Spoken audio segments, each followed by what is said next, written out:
Can you believe it?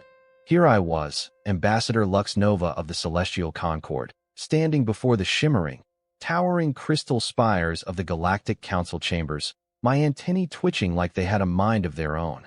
300 cycles, centuries, mind you, of peaceful diplomatic service, and nothing, absolutely nothing, could have prepared me for this heart-pounding moment. The humans were coming. Oh, the rumors I'd heard. Your Grace, my assistant Farah Lightweaver whispered, her bioluminescent markings pulsing with such concern it made my heart skip a beat. The human delegation has arrived. I smoothed down my ceremonial robes, a nervous habit I'd picked up over eons of negotiations, and muttered, "Well, this should be interesting." Interesting? Huh.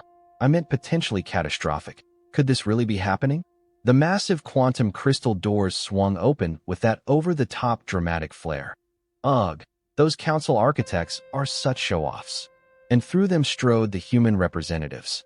I'll confess, they weren't at all what I pictured. No battle axes swinging, no war paint smeared across their faces, just sharp, crisp uniforms and expressions so determined they could have carved through stone. Their leader, Ambassador Maya Blackstar, moved with a confidence that teetered right on the edge of arrogance. Can you imagine? Behind her marched Commander Adrian Phoenix and Security Chief Elena Storm. Even their names sounded like they were crafted for some epic galactic saga. I had to fight the urge to roll all four of my eyes. Really, humans? Ambassador Nova, Maya said, extending her hand in that odd human gesture of greeting. On behalf of Earth, we're honored to be here. I reached out, trying not to flinch at the warmth of her skin. My species runs about 20 degrees cooler, you know. The honor is mutual, I replied, my voice steady despite my racing thoughts.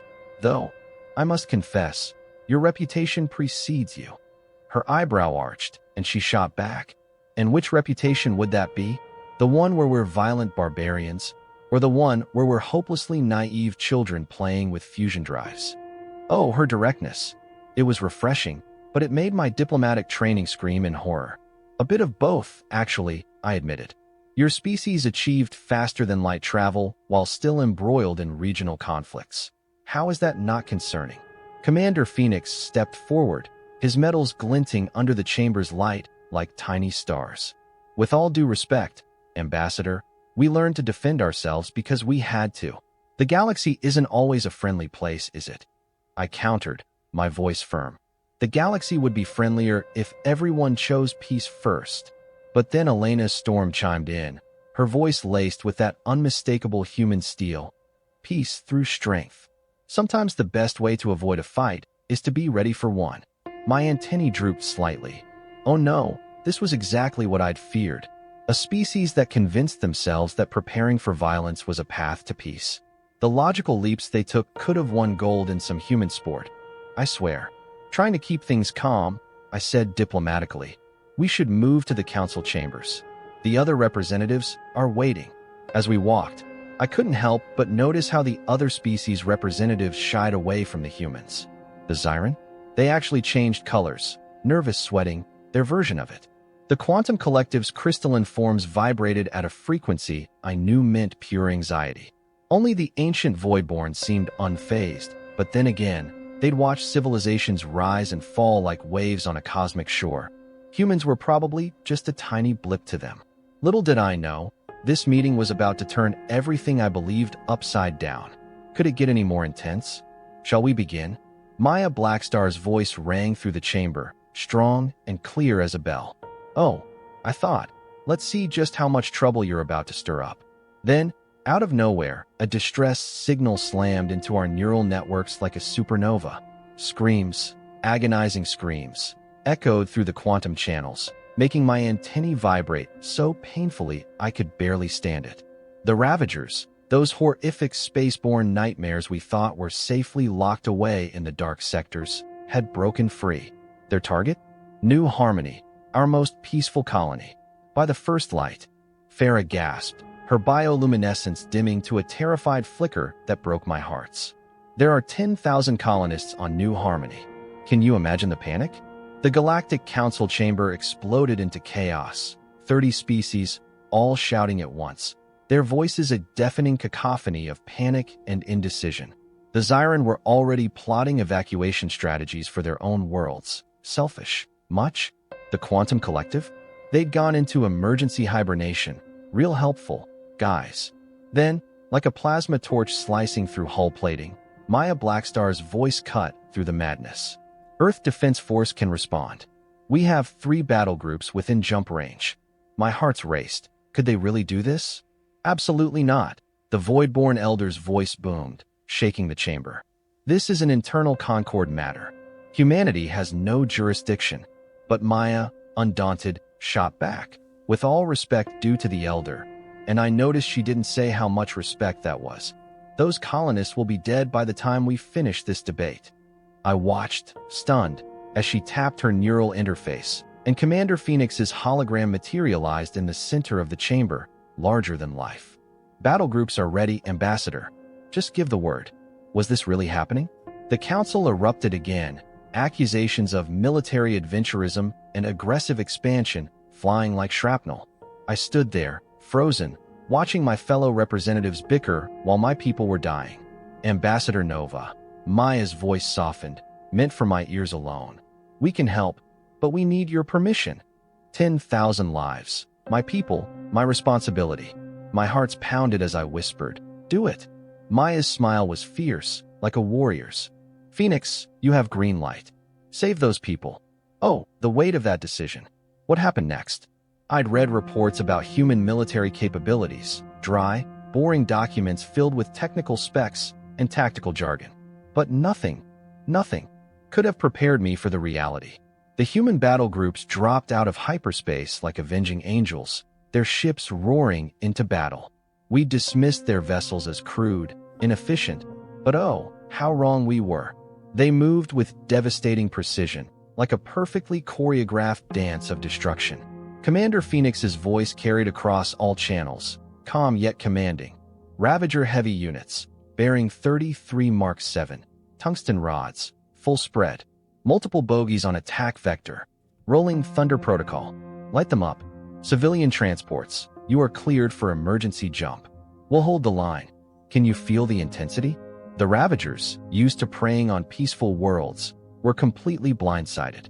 They faced an enemy that didn't just fight back, but seemed to thrive in the chaos. Human ships took hits that would have vaporized our vessels, their reinforced hulls barely scratched. And they hit back 10 times harder. This is Guardian 3, breaking formation to cover civilian evacuation. I heard through the neural feed. I watched, my heart's in my throat, as a human cruiser deliberately placed itself between a Ravager beam weapon and a transport full of my people. The cruiser's shields flared like a dying star, but they held. How could they be so brave? Elena Storm's voice crackled through the comms, sharp and urgent. Medical teams standing by on all platforms. We're seeing severe trauma cases. Someone want to tell me why these colonists don't have basic shield implants? I answered silently, my heart's heavy with guilt. Because we never thought we'd need them. Because we believed peace was enough. Oh, how naive we'd been. The battle raged for 27 minutes, but it felt like 27 years. Every second an eternity. When it was over, 8 Ravager capital ships were nothing but drifting hulks, their threat extinguished. The humans? They'd lost 2 frigates, their crews safely evacuated, and 3 fighters. And out of 10,000 colonists, 9,843 survived. Can you believe it? The relief was overwhelming. Back in the council chamber, the neural feeds went dark and a heavy silence fell. Preliminary report, Commander Phoenix's hologram announced, his voice steady despite the chaos. Ravager threat neutralized. Civilian evacuation successful. Requesting permission to establish a temporary defense perimeter around New Harmony. Maya looked at me, and it felt like the entire galaxy was watching. Permission granted, I said, my voice trembling with gratitude. And thank you. Oh, the weight of those words. Don't thank us yet. Elena storms hologra. M joined Phoenix's, her tone grim. We found something in the Ravager command ship's databanks. Ambassador Blackstar, you're going to want to see this. Maya's expression darkened as she received the data, her eyes scanning the chamber and lingering on certain representatives. I noticed the Zyran delegate practically shrinking, trying to become invisible. It seems, Maya said, her voice careful but laced with steel, that some parties were aware of the Ravager intentions. In fact, they might have suggested the target. What? Betrayal? The chamber exploded again, but this time with accusations and denials flying like wildfire. I stood there, my heart shattering, feeling the foundations of everything I'd believed in cracking beneath my feet. Ambassador Nova, Maya's voice cut through my shock, calm yet piercing. I think it's time we had a real conversation about peace, strength, and what it truly means to protect civilization. Oh, how those words hit me. I glanced at the tactical display, still showing the human ships forming a protective ring around what remained of New Harmony, our colony, saved by their courage. Then I looked at the council, still arguing, still playing their political games while my people's blood cooled in the void. Yes, I said, my voice steadier now. I believe it is. Could this be the moment everything changes? The humans had shown us something extraordinary, not just their raw military might, though that was staggering. Anyone can destroy, but they showed us their willingness to bleed for others, to stand between danger and the innocent, to fight not for glory or gain, but because it was right. Had we been wrong about them all along? Were we wrong about everything we'd built our society on? My antennae quivered with the weight of it all. Farah, I called to my assistant, my voice urgent. Schedule an emergency session of the Concord High Council. It's time we reviewed our position on everything, starting with humanity. Everything, she asked, her bioluminescence flickering with understanding. Everything. I confirmed, my heart's pounding. Sometimes, the path to true peace takes a detour through war. Who would have thought humans would be the ones to show us that? Oh, what a lesson. After New Harmony, I did something unthinkable. I requested a temporary posting on Earth. The Concord High Council nearly imploded.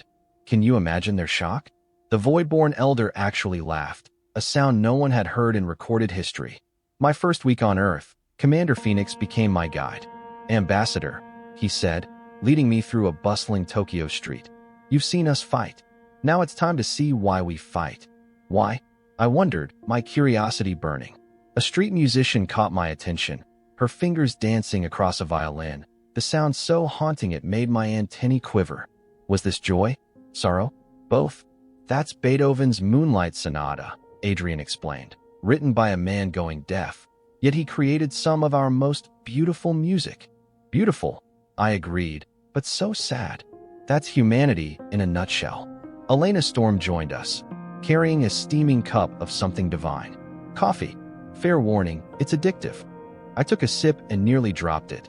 The heat, the flavor. This is intense. I gasped. Like us. Elena grinned. Come on, you need to see something. They took me to the Metropolitan Museum of Art, and oh, what a revelation.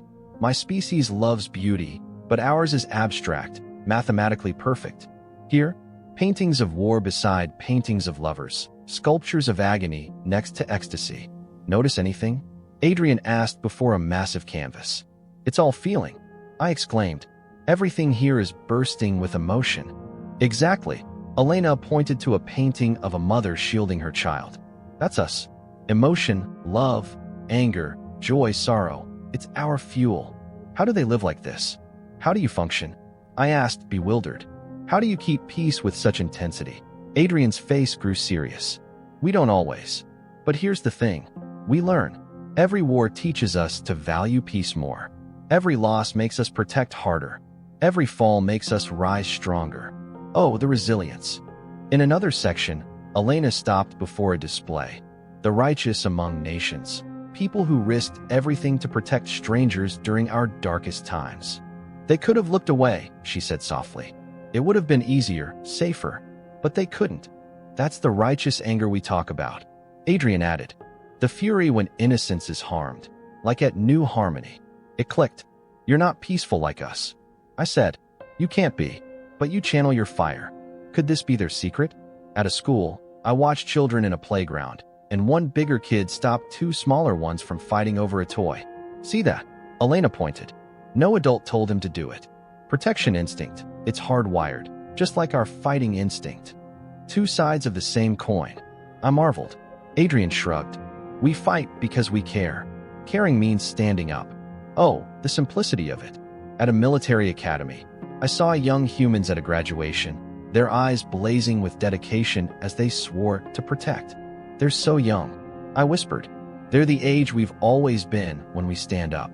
Elena replied, "Young enough to believe they can change the universe, old enough to give everything trying." My heart swelled. How inspiring. The day ended at a jazz club, the music wild, unpredictable, yet somehow harmonious.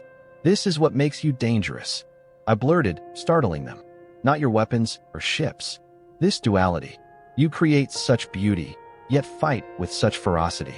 You make art about war and find poetry in peace. Now you're getting it." Elena laughed. "We contain multitudes, as our poets said. You chose peace." Adrian added, "It's admirable, but we had to learn it, fight for it, bleed for it. That's why we guard it so fiercely." Oh, the truth in that.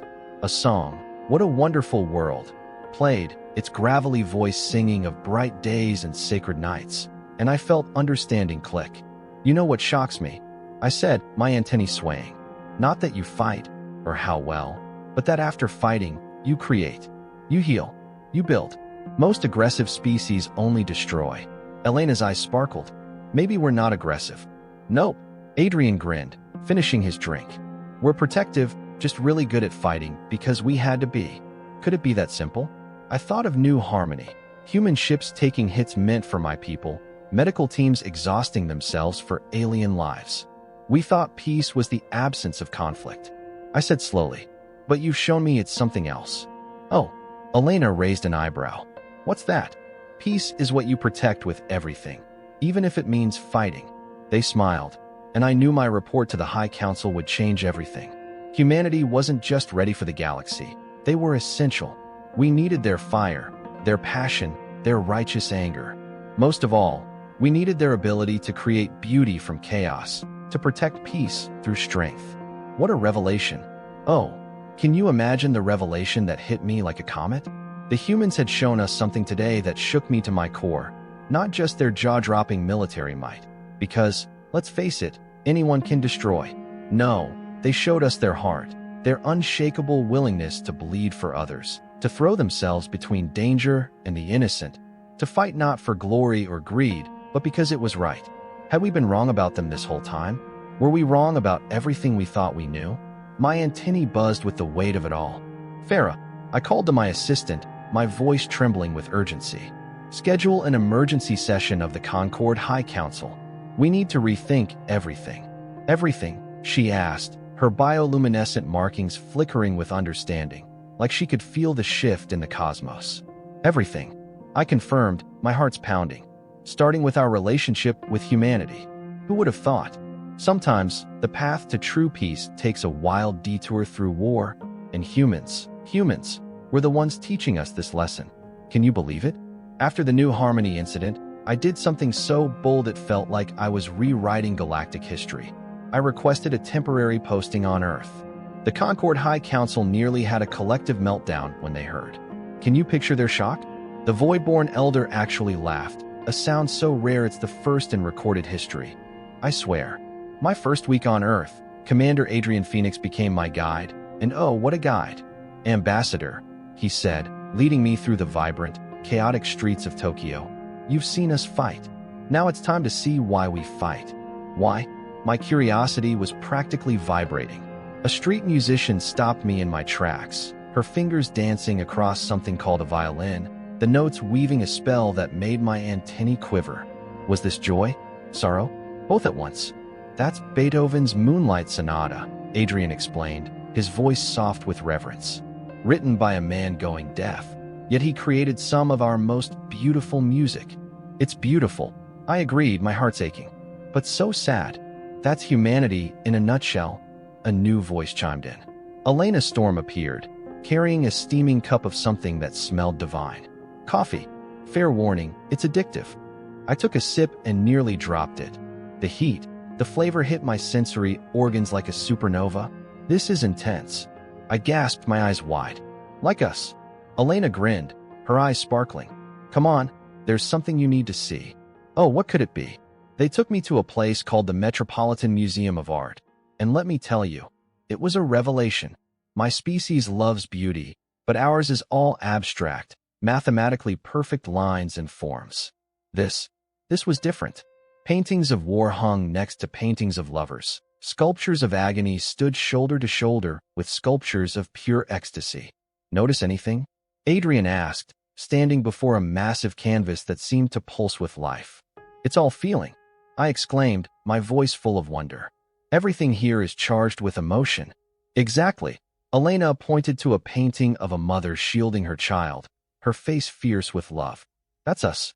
Emotion, love, anger, joy, sorrow. It's our fuel. We feel everything at full volume. How do they survive such intensity? But how do you function? I asked, genuinely baffled. How do you keep peace with all this passion? Adrian's expression turned serious, his eyes holding centuries of wisdom. We don't always. But here's the thing about humans. We learn. Every war teaches us to value peace more. Every loss makes us protect harder. Every fall makes us rise stronger. Oh, the resilience. My heart swelled with admiration. Could we ever be this brave? We moved to another section, filled with historical artifacts that told stories of courage. This is what I really wanted you to see, Elena said, stopping before a display that radiated significance. The righteous among nations, she explained, her voice soft but powerful. People who risked everything to protect strangers during one of humanity's darkest periods. They had every reason to look away, she added, her eyes glinting with emotion. It would have been easier, safer, but they couldn't. That's the righteous anger we talk about. Adrian nodded, his voice steady. The fury that burns when innocence is harmed, like at New Harmony. It hit me like a starburst. You're not peaceful like us, I said, the truth dawning. You can't be, but you channel your fire. Could this be their secret? Later, they took me to a school where children of all ages played in something called a playground, a whirlwind of laughter and energy. I watched, utterly fascinated, as a larger child stepped in to stop two smaller ones from fighting over a toy. See that? Elena pointed, her smile warm. No adult told him to do it. Protection instinct, it's hardwired, right alongside our fighting instinct. Two sides of the same coin. I marveled, my antennae swaying. Adrian shrugged, his grin easy. We fight because we care. Sometimes caring means standing up. Oh, the simplicity of it. How had we missed this? Next, we visited a military academy, not to see weapons or tactics, but to witness a graduation ceremony that left me speechless. Young humans, their eyes blazing with dedication, swore an oath to protect, their voices ringing with purpose. They're so young, I whispered, my heart's aching for their courage. They're the age humans have always been when they stand up. Elena replied, her voice full of pride. Young enough to believe they can change the universe, old enough to give everything trying. Can you imagine such bravery? I was in awe. The day ended at a place Adrian called a jazz club, and oh, the music. It was nothing like the morning's violin, wild, unpredictable, yet woven with hidden patterns I could barely grasp. This is what makes humans dangerous. I blurted out, startling them both. Not your weapons or ships. This duality. You create such breathtaking beauty, yet fight with such ferocity. You make art about war and find poetry in peace. Now you're getting it. Elena laughed, her smile radiant. We contain multitudes, as one of our poets said. Your people chose peace. Adrian added, his voice earnest. It's admirable, but we had to learn it, fight for it, bleed for it. Maybe that's why we guard it so fiercely. Oh, the truth in those words. A new song began, something called, What a Wonderful World.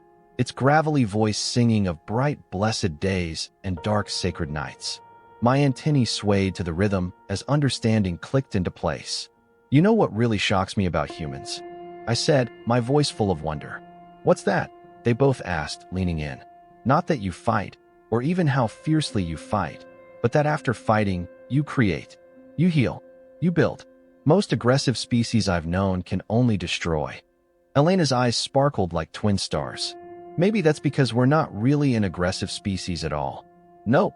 Adrian grinned, finishing his drink. We're a protective species that got really, really good at fighting because we had to. Could it be that simple? I thought of New Harmony.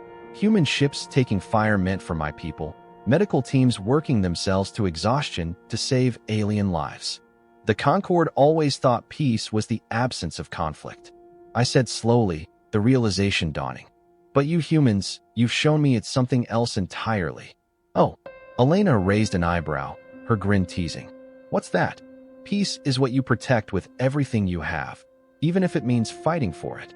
They both smiled, and in that moment, I knew my report to the High Council would change the galaxy. Humanity wasn't just ready for greater integration. They were essential. We needed their fire, their passion, their righteous anger. Most of all, we needed their ability to create beauty from chaos, to protect peace through strength. What a revelation. Order. High Counselor Luna Frost's voice boomed through the crystalline chamber of the Concord Assembly, cutting through the chaos like a laser. We will have order. Good luck with that, I thought, watching my fellow Concord members practically vibrating with agitation, their voices a whirlwind of dissent. I'd just presented my report on humanity, backed by the shocking evidence Elena Storm had uncovered about the Ravager attack. The chamber looked like someone had kicked a quantum hive. Can you feel the tension? This is preposterous. Counselor Vale Starweaver's voice sliced through the chaos, dripping with disdain. Are we seriously considering an alliance with warriors? He spat the word like it was a curse. I stepped forward, my heart steady despite the storm. No, Counselor, we're considering an alliance with protectors. Semantics, he scoffed, waving a dismissive appendage. Their history is soaked in blood. Interesting choice of words. I shot back, activating the holographic display with a flourish. Speaking of blood, let's talk about the communication logs we recovered from the Ravager flagship. Oh, the silence that followed. Was it deafening or what? The truth was about to shake the galaxy. Oh, can you feel the tension in the air? The room went deadly quiet, like the galaxy itself was holding its breath. Data scrolled through the air, glowing with betrayal. Communications between certain Concord officials and our so-called enemies. Dates, coordinates, suggestions about vulnerable targets. It was all there. New harmony was chosen. I declared into the silence, my voice steady but my heart's pounding, because some believed we were becoming too passive. Can you believe the audacity? Luna Frost's crystalline features hardened, her presence commanding. Names, Ambassador Nova. We need names, she demanded.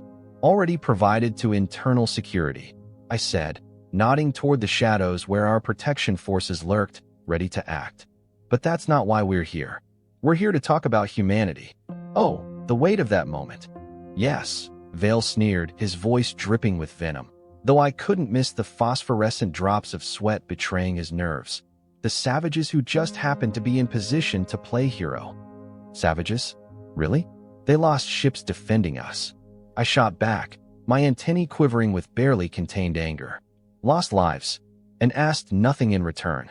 Yet, someone muttered, their cynicism stinging like a slap. My heart's raced. How dare they? Let me share something I learned on Earth. I said, my voice rising. They have a saying. The only thing necessary for the triumph of evil is for good people to do nothing. Isn't that the truth?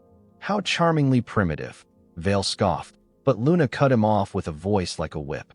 Continue, Ambassador. Oh, she wasn't messing around. We've built our society on peace. I said, my voice swelling with pride. It's admirable, beautiful even, but we've mistaken peace for passivity. While we meditated on harmony, others plotted our destruction. While we preached nonviolence, our own people died. Images of new harmony flooded the chamber, not the attack, but the aftermath, and oh, what a sight. Human medical teams working tirelessly alongside our healers, their hands steady despite the chaos. Earth ships forming a protective screen around our battered colony, a wall of courage. Commander Phoenix himself carrying injured children to safety, his face etched with determination. This is humanity, I declared, my heart swelling. Not their weapons or their wars, but their hearts. They fight not because they love violence, but because they hate injustice more than they fear conflict. Can you feel their passion? Pretty words, Vale scoffed, his tone mocking. But what about their history? Their atomic weapons? Their endless conflicts? Oh, he thought he had me. Yes, let's talk about their history, I said, activating another display with a flourish. Every advancement in human medicine came from their need to heal war wounds. Their space program? Born from military tech. They took the tools of war and forged them into tools of peace. When's the last time we created anything new? That hit like a supernova. The Concorde hadn't produced a single significant advance in centuries. We'd been too busy clinging to what we had. We've stagnated, I said, my voice ringing. But humans? They innovate, they adapt, they grow. Isn't that inspiring? They're dangerous, someone warned, their voice trembling. Yes, I agreed, my eyes blazing. To our enemies, to those who'd harm the innocent. Isn't that exactly what we need? Luna Frost stood, her crystalline form catching the light like a beacon. You're suggesting we fundamentally change our society's foundation, she said, her voice heavy with the weight of centuries. No, I corrected, my heart steady. I'm suggesting we protect it. The galaxy's changing. The Ravager attack proved our current path is unsustainable. We need allies who understand both creation and destruction, who know the value of peace because they've paid the cost of war. Oh, the truth of it burned. And if they turn on us, another voice challenged. They won't, I said with unshakable certainty, because we'll give them no reason to. They protect their allies as fiercely as they fight their enemies. We've seen it. The debate raged for hours, a storm of voices clashing like stars. I showed them more. Human art that sang with emotion, music that made my antennae dance, works of philosophy and science that revealed their incredible capacity for love and rage, creation and destruction, all in service of protection. Could they see what I saw? Finally, Luna called for silence, her voice cutting through the chaos. We've heard much today about humanity's strength, their duality, their protective instincts. But, Ambassador Nova, you haven't answered the key question. What do they want from us? I smiled, my heart's light with hope. They want what they've always wanted, to explore, to learn, to grow. Our wisdom, our art, our perspective on peace, these fascinate them. They don't want to change us. They want to complement us. Like the sword and the shield. Someone mused, their voice soft with wonder. Exactly, I nodded, my voice ringing. We've tried being both. We've failed at both. Isn't it time we accept that true harmony comes from different strengths working together? Oh, the beauty of that idea. Luna's crystalline form pulsed with thought, her presence commanding. And those who betrayed us? Who conspired with the Ravagers? Will face justice, I said firmly, my voice like steel. Human justice, if necessary. They take a dim view of those who endanger innocence. The vote came, and oh, it was closer than I'd hoped, but it passed. The Celestial Concorde would formally ally with humanity. Can you feel the shift in the stars? As the chamber emptied, Vale approached, his eyes narrow. I hope you know what you're doing, Nova. I do, I said, watching internal security quietly escort several members away for questioning. Tell me, Vale, did you really think we wouldn't find out about your conversations with the Ravagers? He froze, his phosphorescent sweat glistening. Humanity taught me something vital. I continued, my tone conversational but sharp. Peace isn't weak. Peace doesn't mean letting evil triumph. Sometimes, peace must be protected with force. You've doomed us all, he whispered as security closed in. No, I corrected, my voice steady. I've saved us. We're no longer alone in the night. Oh, the satisfaction of that moment. Later, sending the news to Earth, I added a personal note to Maya. Your people have a saying, peace through strength. We're ready to provide the peace if you'll provide the strength. Her reply was swift, like a comet. Together, old friend, we'll provide both. Together. Oh, what a word. The galaxy was about to learn what humanity had known all along. True peace isn't the absence of conflict. It's the presence of justice, protected by those willing to stand against the dark. Maya Blackstar and I stood side by side on the grand platform of the Galactic Council, making history with every word. Today, Maya's voice soared across quantum channels, reaching every corner of known space. Earth and the Celestial Concorde announced the formation of the Guardian Accord. Can you hear the echoes? I watched the other representatives' reactions, and oh, what a sight. The Zyran turned a sickly shade of green, their version of going pale. The quantum collective vibrated at frequencies screaming distress. The Voidborn Elder actually sat up straight. Has that happened in a millennium? The peaceful shall be protected, I added, feeling centuries of weight lift from my antennae. The innocent shall be defended. The The stars themselves shall witness this covenant. Oh, the pride in that moment. But the universe, with its wicked sense of humor, had other plans. We hadn't even finished the ceremony when emergency signals blared like a cosmic alarm. Multiple Ravager fleets detected. Commander Phoenix's hologram materialized, his voice urgent. They're hitting everything at once. Concord colonies, human outposts, trade routes. This is a coordinated strike. The council erupted into panic. Again, don't they ever learn? Maya's eyes met mine, a spark of determination in them. Ready to test this alliance for real now? She asked. I squeaked, my heart's racing. We haven't even finished the ceremonial feast. No time like the present. Elena Storm joined us, already in battle gear, her grin fierce. Besides, I heard the feast was vegan. Vegan? Really? The next few hours were pure chaos, but a different kind. Not the usual headless or taxon panic. We had a plan, thanks to the humans' foresight since New Harmony. Concord vessels, take position behind Earth's battle groups. Adrian's voice commanded, steady as a star. Your shields are stronger. Our weapons hit harder. Perfect combo. And he was right. Human ships moved with aggressive precision, like a dance of fire, while our vessels provided rock-solid defensive support. When the Ravagers fired their planet-killer weapons, our combined shield walls held firm. Can you believe the strength? This is Guardian Actual. Elena's voice crackled through the comms, sharp and commanding. All units, execute Operation Firewall. I watched in awe as human and Concord ships moved in perfect sync. We'd barely trained together, but somehow it worked. Their fire, our protection, their strength, our stability. Multiple bogeys on attack, Vector 7, a human captain called out. Concord cruiser Starlight responding. One of my people answered, their voice steady. Shields at maximum. Oh, the unity. The battle raged across 12 star systems, a cosmic storm of light and fury. The Ravagers expected easy targets, divided forces, but instead, they faced something unprecedented. Humanity's fierce protection backed by Concord's defensive tech. They're retreating, someone shouted after 3 grueling hours. Not this time. Maya's voice was pure steel. Ambassador Nova, your permission to pursue? I thought of New Harmony, of betrayal, of peace protected by strength. Granted, I said, my voice resolute. End this. Oh, the resolve. The combined fleet jumped into hyperspace, tracking the Ravager retreat to their home base. And what we found there? A shock.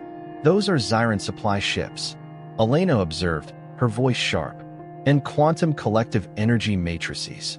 I added, my antennae stiffening. Well, Maya's smile was razor sharp. Looks like some of our fellow council members have been playing both sides. The battle that followed was brief but decisive. Ravagers weren't so tough against an enemy that could fight back. Can you feel the triumph? When it was over, our teams downloaded evidence that'd keep the council's internal affairs busy for decades. Ambassador, Adrian called me to the command center. We found their leadership. You should handle this. The Ravager Supreme Commander was surprisingly small in person, his defiance pathetic. You violated the peace. I stated, my voice formal but firm. Peace, he laughed, a hollow sound. Peace is stagnation. Peace is weakness. No, Maya stepped up beside me, her voice fierce. Peace is precious. That's why it needs guardians. Oh, the power in those words. The aftermath. It changed everything. Half the Galactic Council was implicated in the Ravager conspiracy. Zyran, Quantum Collective, all facing sanctions. The Voidborn Elder smiled. A sign of apocalyptic change, I swear. But the biggest shift was in my people.